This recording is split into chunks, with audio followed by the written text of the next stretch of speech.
예, 오늘은 로마서 8장 3절 4절 말씀을 통해서 성도의 순종이라는 제목으로 하나님의 말씀을 함께 살펴보도록 하겠습니다. 어릴 적에 그룹으로 친구들과 그룹으로 함께 공부한 기억이 있습니다. 공부를 마치고 선생님이 모든 학생들을 인수하여 각각의 집 근처까지 데려다 주곤 했습니다. 그런데 저는 선생님이 우리 집이 보이는 곳까지 인도해 주시고 그럼 잘 가 하고 헤어지는데 집까지 약 100m, 200m를 혼자서 걸어가는 것도 무서워서 엄마하고 큰 소리로 부르면서 달려갔던 기억이 있습니다. 어둑한 저녁이어서 꼭 뒤에서 무엇인가가 나를 잡을 것 같은 두려움 때문이었습니다. 인생에 있어서 세상을 살아가면서 돌아갈 집이 있고 나를 지켜주고 반겨줄 사람이 있는 것이 얼마나 큰 행복입니까? 그러나 한 걸음 더 나아가 우리는 우리의 현재 영혼의 상태를 한번 살펴볼 필요가 있습니다. 과연 내 영혼은 돌아가 편히 쉴 집이 있고 따뜻하게 나의 영혼을 반겨줄 분이 계시는가? 그런데 예수님은 우리 인간의 영혼의 현재 상태에 대해서 어떻게 말씀하고 계십니까? 마태복음 9장 36절 무리를 보시고 민망히 여기시니 이는 저희가 목자 없는 양같이 고생하며 유리함이라. 마치 정글과 같은 이 세상에서 우리의 영혼의 상태가 목자 없는 양의 상태와 같다고 했습니다. 우리가 알고 있는 것처럼 동물 세계에서 가장 연약한 짐승이 바로 양입니다. 양은 자신을 방어할 특별한 무기도 없고 또한 동작이 신속하지 못하고 느립니다. 그리고 시각 또한 좋지 않아서 먼 곳을 바라볼 수가 없습니다. 그런데 예수님은 우리 인간의 모습이 바로 이와 같은 양의 상태이며 그리고 그것도 자신을 지키고 인도할 목자가 없는 그러한 양의 상태라고 했습니다. 그러면은 우리가 살고 있는 이 세상은 어떤 상태입니까? 에베소 2장 1절에 3절까지 보게 되면은 악한 마귀가 활동하는 다스리는 그러한 곳이 이곳이라 그랬습니다. 그리고 우리의 영혼을 노리는 악한 그 마귀의 모습이 어떤 모습이라고 했습니까? 마치 굶주려서 먹을 것을 찾는 사자와 같은 그러한 모습이라고 했습니다. 베드로전서 5장 8절 근신하라 깨어라 너희 대적 마귀가 우는 사자와 같이 두루 다니며 삼킬 자를 찾고 있나니. 그러므로 예수님은 세상을 사는 모든 인생 그 영혼은 방황하며 고생하는 목자 없는 양 같은 모습이라고 한 것입니다. 마태복음 11장 28절에도 인생에 대해서 모두가 다 수고하고 무거운 짐을 진 자들이라고 했습니다. 그렇다면 이러한 모든 인생에 있어서 안정과 평안은 도대체 어디 있습니까? 누가 그것을 지켜줍니까? 어디에서 얻으며 찾을 수 있습니까? 지난주 저는 과연 최초의 인간 아담이 죄가 없던 그러한 상태에서 에덴 동산에서 하나님과 함께 동행하는 그때 참 평안의 상태였을까에 대해서 언급한 적이 있습니다. 저는 조심스럽게 비록 아담이 죄로 인해 훼손되지 않고 오염되지 않은 하나님의 형상을 입고 있었고 하나님이 보시기에도 아름다운 세상에서 또한 하나님이 특별히 하나님과 교제하도록 아담을 위해 예비한 에덴 동산 그 보금자리에 살면서 어느 정도의 평안과 행복을 누렸을까를 얘기하면서 비록 아담이 아무리 참 많은 평안함을 누렸을지라도 오늘날 구원을 얻은 성도들이 현재 예수님 안에서 누리는 이러한 평안을 평강을 결코 누리지 못하였을 것이라고 그렇게 말씀을 드렸습니다. 왜 그렇습니까? 아담의 상태가 언제든지 동산 가운데 있는 금지된 선악과를 먹을 경우에 하나님과의 교제가 끊어지고 에덴 동산을 쫓겨날 그러한 가능성이 있었기 때문입니다. 하나님을 잃을 수 있는, 잃을지도 모르는 불확실한 상황이 늘 그의 삶에 도사리고 있었기 때문입니다. 광야에서의 이스라엘을 한번 보십시오.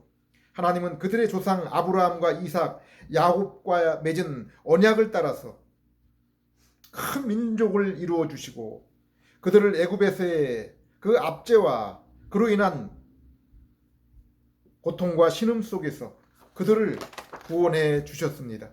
그리고 광야에서 날마다 만나와 메추라기를 제공해 주시며 구름기둥과 불기둥으로 보호해 주시고 또 그들 진영의 한 가운데 있는 성막을 통해서 하나님이 그들과 이 땅에 있는 모든 민족과 다르게 하나님이 이스라엘과 함께 하심을 보여주셨습니다.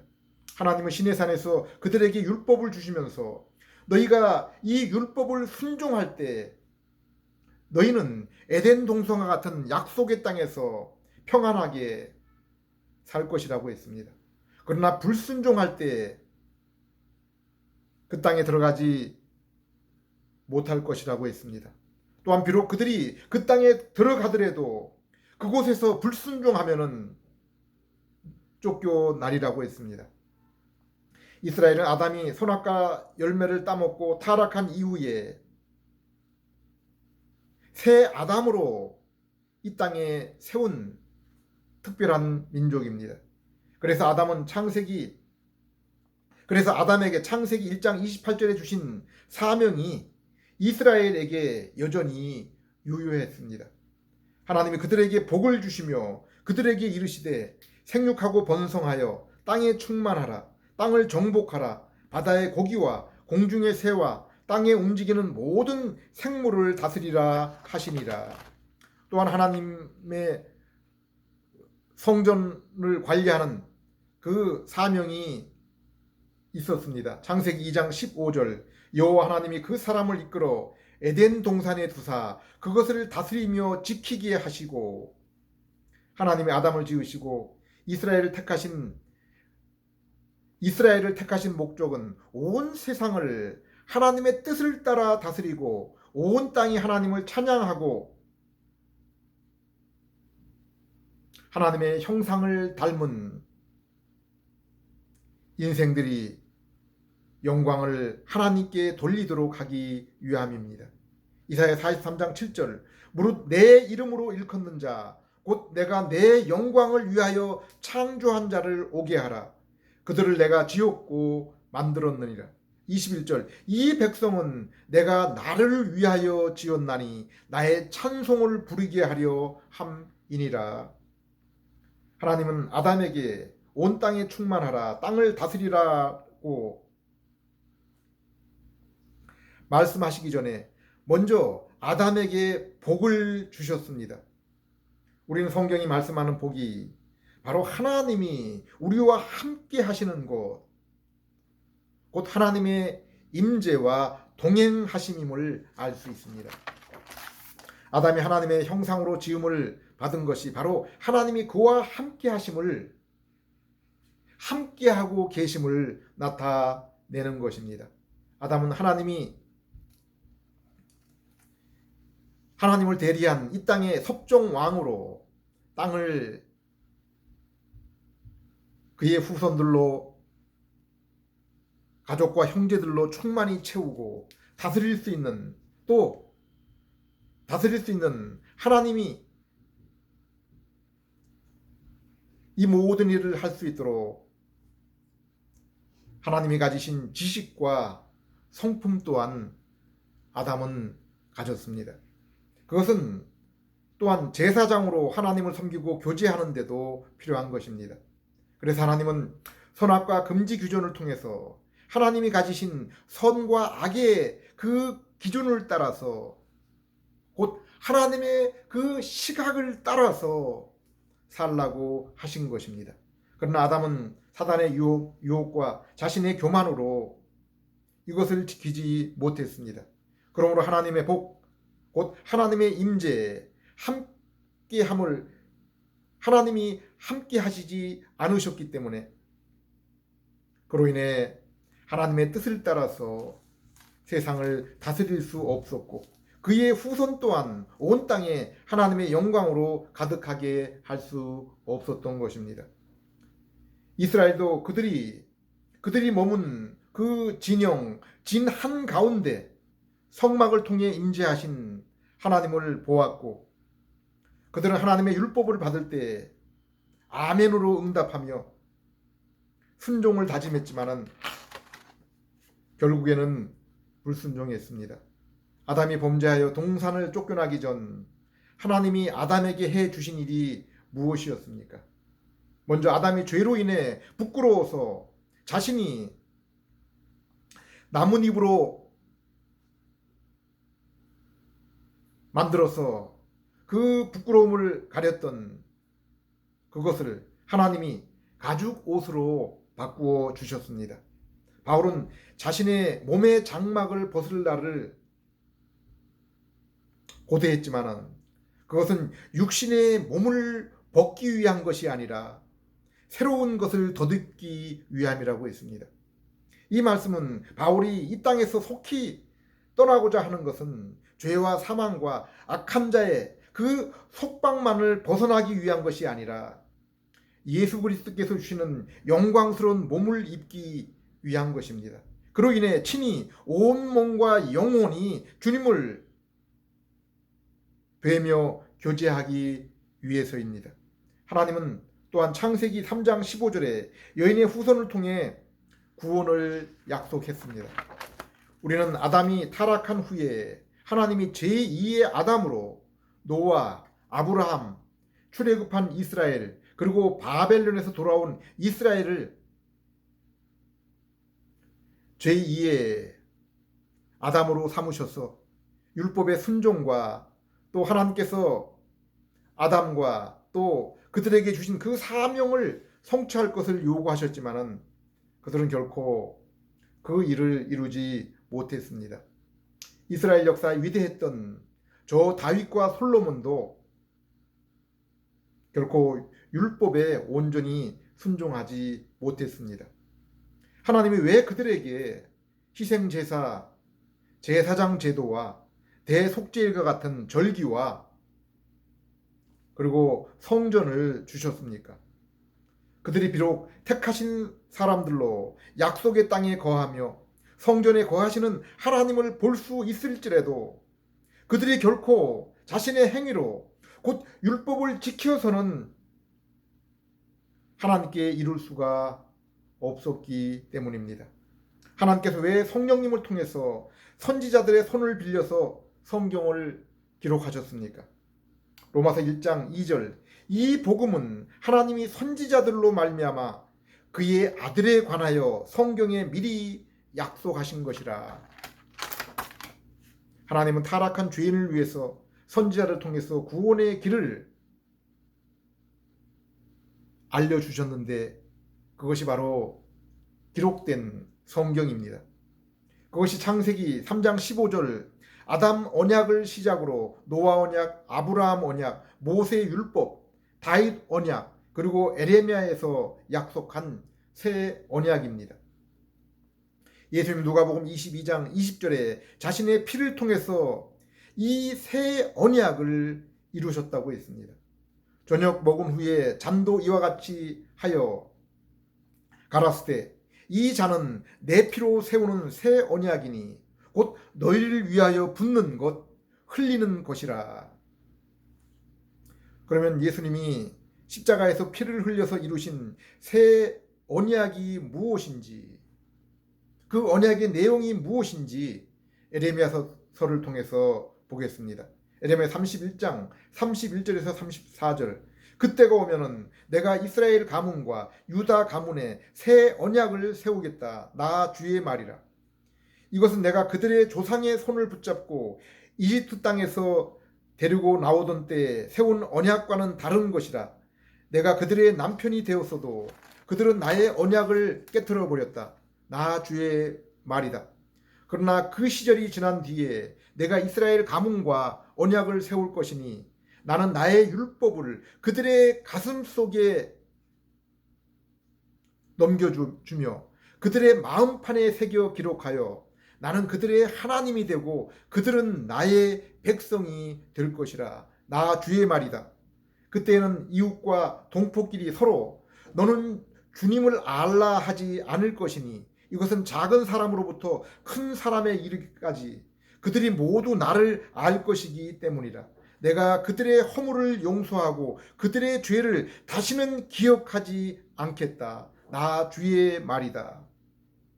이 구절과 병행 구절인 에스겔서 36장 25절에서 27절을 보겠습니다. 그리고 내가 너희에게 맑은 물을 뿌려서 너희를 정결하게 하며 너희의 온갖 더러운 것과 너희가 우상들을 섬긴 모든 더러움을 깨끗하게 씻어주며 너희에게 새로운 마음을 주고 너희 속에 새로운 영을 넣어주며 너희 몸에서 돌 같은 굳은 마음을 없애고 살갗처럼 부드러운 마음을 주며 너희 속에 내 영을 두어 너희가 나의 모든 율례를 행동하게 하겠다.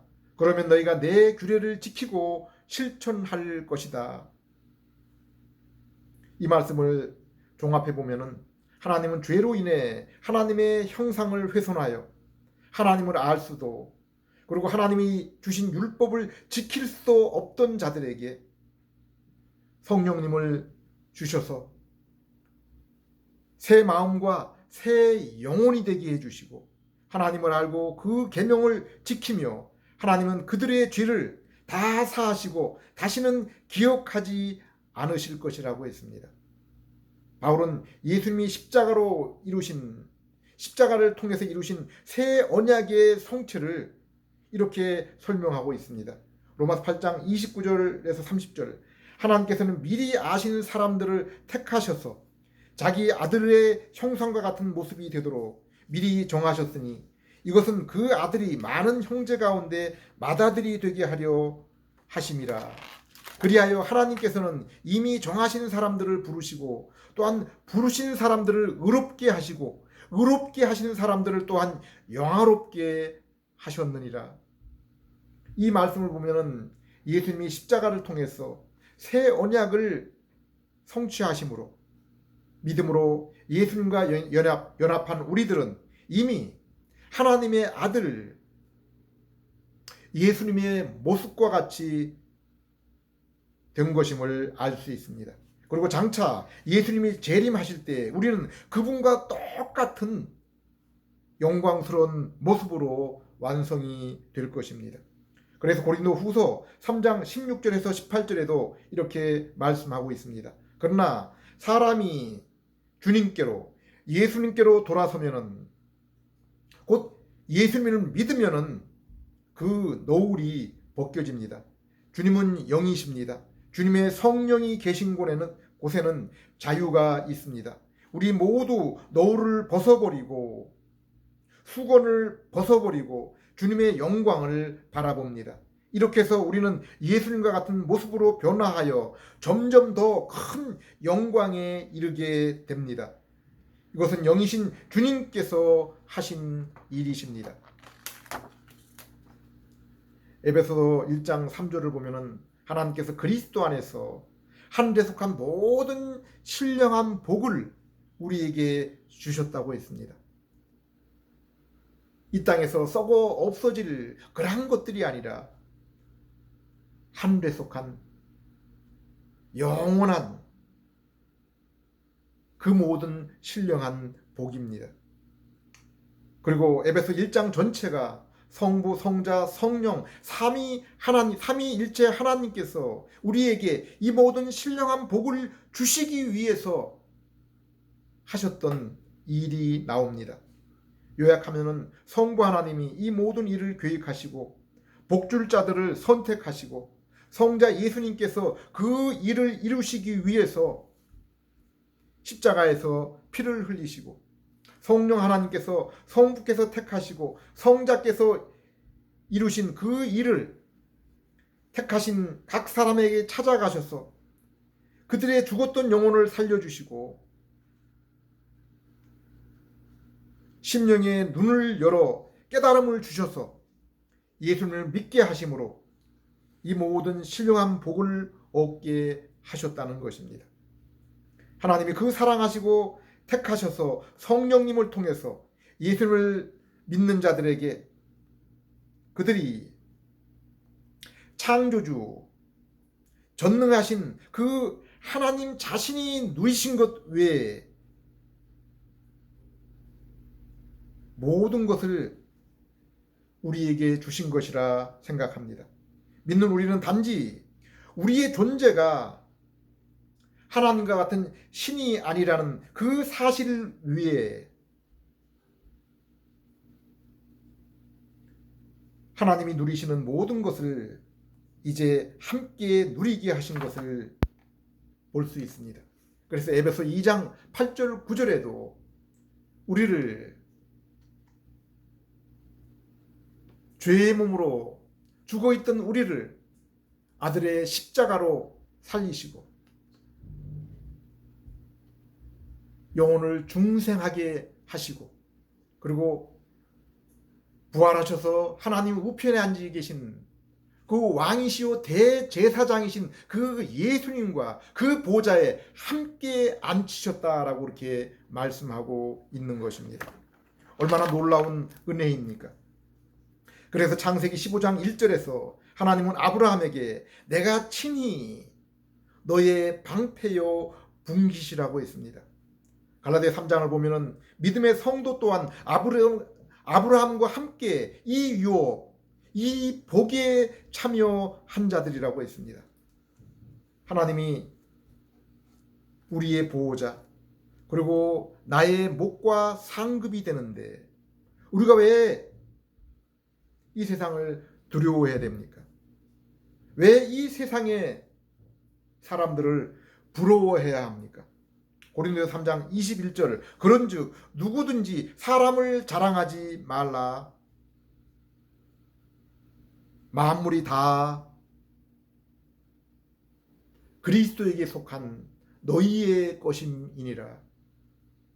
아담은 하나님의 형상을 입고 죄 없는 세상 그것도 하나님이 친히 함께 거하시는 에덴 동산에서도 하나님이 정하신 선악의 기준을 따라 살라는 규정을 순종하지 못했습니다. 이스라엘도 마찬가지입니다.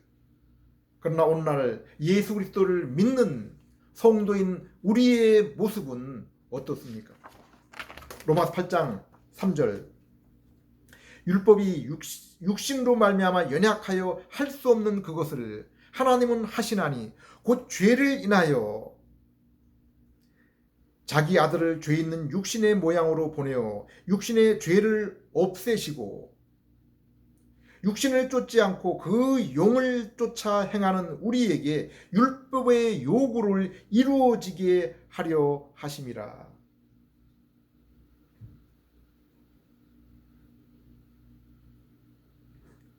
우리가 이제 그리스도 안에 있으면은 하나님께서 우리에게 요구하신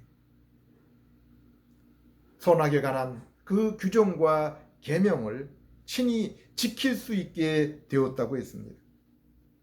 하나님은 아담에게 하나님의 형상을 주시고 온 땅에 충만하고 다스리라고 사명을 주셨습니다. 그리고 그 사명은 아담이 선악과를 따먹지 않을 때, 곧 하나님이 정하신 선악의 그 기준을 따라, 하나님의 그 가치 기준을 따라 순종하며 살아갈 때 이룰 수 있는 것입니다. 출애굽 이스라엘도 하나님은 그들을 하나님이 택하신 제사장 나라 거룩한 백성으로 삼으시고, 너희가 이 율법을 순종하면은 너희가 약속의 땅에서 영원히 거하며 그 사명을 이룰 수 있게 하셨습니다. 그런데 갈라디아서 3장을 보면은 율법은 하나님이 아브라함에게 선악 언약을 주신 후에 430년 후에 주신 것이라고 했습니다. 그런데 아브라함은 어떻게 하나님 앞에 의롭게 되었습니까? 율법을 지켜서입니까? 아닙니다. 그때는 율법이 없었습니다.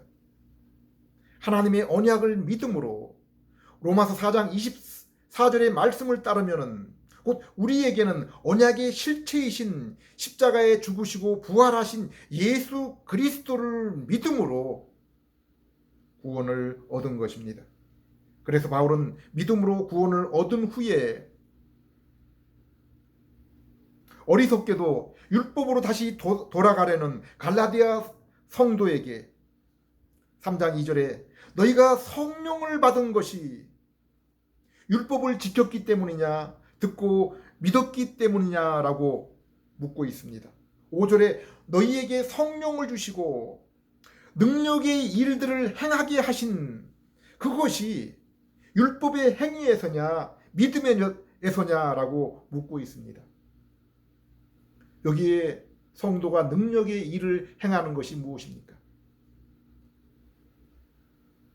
하나님이 아담과 이스라엘에게 요구하신 것이 무엇입니까? 율법의 순종입니다. 하나님께 순종입니다. 여기에 능력의 일이라는 것은 다른 무엇보다도 우리가 하나님과 동행하며 바른 길을 가고 하나님의 계명을 순종하는 그 일입니다. 로마 3장 8장 3절 4절 본문은 우리는 죄로 인해 죄의 책임 그리고 죄로 인한 부패한 그 마음의 상태로 인해서 근본적으로 하나님 앞에 설 수도 없고 죄인이기 때문에 또 하나님 앞에 바르게 살려는 동기와 마음조차도 죄성 때문에 없다고 했습니다. 그래서 예수님이 우리의 죄를 대신하여 십자가를 지시고 우리의 죄의 형벌을 제거하시고 새롭게 창조한 거룩한 새 마음을 주셔서 성령님을 통해서 이제 우리가 기쁨으로 성령님께 순종하여 하나님의 말씀을 따라 살게 되었다고 그렇게 기록한 것입니다. 또한 우리에게 여전히 비록 없어지지 아니한 옛 본성, 죄성이 있어서 때때로 계명의 말씀에 불순종하고 죄를 짓는 일이 있더라도 결코 그것으로 인하여 낭망할 것이 없다고 했습니다. 왜 그렇습니까? 2절에 이미 그리스도 안에서 우리의 죄성으로 인해 율법이 정죄한 그 모든 것을 예수님이 십자가에서 이미 도만을 하셨기 때문이라고 했습니다. 로마 8장 33절 34절의 말씀처럼 이제는 사단과 죄와 율법이 결코 믿음을 통해서 그리스도 예수와 연합한 우리를 하나님 앞에서 고소하거나 정죄할 수가 없다고 했습니다. 예수님이 십자가와 순종을 통해서 우리 대신 죄의 정죄와 율법의 요구를 다 이루셨기 때문입니다. 성도는 이제 에베소 2장 18절, 3장 12절, 히브리서 4장 16절 말씀처럼 날마다 하나님의 임재 가운데 살아가고 있는 존재들입니다. 요한복음 4장 24절 말씀처럼 하나님께 참된 예배를 드리며 살아가는 그러한 자들입니다.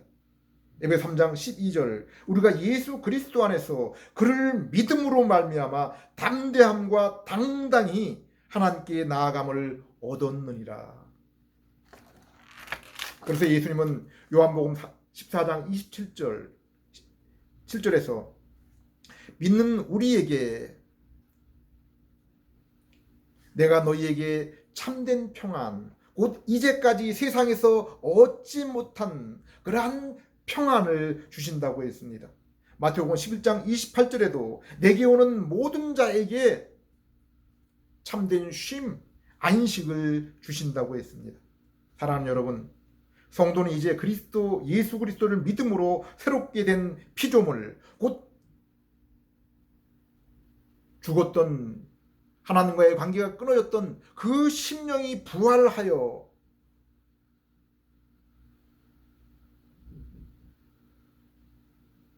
죄와 정욕을 향했던 그 마음이 거룩하게 되고 새롭게 되어서 이제 의로운 그 하나님 앞에 서며 하나님의 임재 가운데 있는 자들입니다. 그리고 우리의 육체가 마치는 날 사망을 이기고 낙원 곧 하나님이 계신 곳에 우리의 영혼이 다다라서 지금보다 더 온전한 그 영혼의 상태로 주님과 사귀며 그리고 마침내 우리 주님 재림하실 때 우리의 몸이 예수님과 같은 영광의 몸을 입고 우리의 온 몸과 영혼이 영원히 주님과 함께 할 것입니다. 기도드리겠습니다. 하나님 아버지, 인생의 본분은 하나님을 경외하며 그 계명을 순종하는 것이라고 했습니다. 인생의 참된 복은 하나님이 우리의 하나님, 우리가 그분의 백성이 되는 하나님과의 만남, 하나님과의 함께 하심이라고 했습니다. 저희가 저에게 생명을 주실 뿐 아니라 저희의 영혼의 양식이 되며 저희의 삶을 거룩하게 하시는 진리의 말씀을 날마다 기뻐하며 친구 삼아서 그로 인하여 날마다 저희의 모습이 점점 더 예수님의 모습으로 변화되게 해주시고 아담에게 이스라엘에게 맡겼던 그 사명을 땅끝까지 그 하나님의 이름, 하나님의 영광을 땅끝까지 전하며 그로 인해 온 땅에 택하신 백성들이 일어나 하나님을 찬양하는 그러한 일들에 동참할 수 있는 저희들 될 수 있게 해 주시옵소서. 예수님 이름으로 기도드립니다.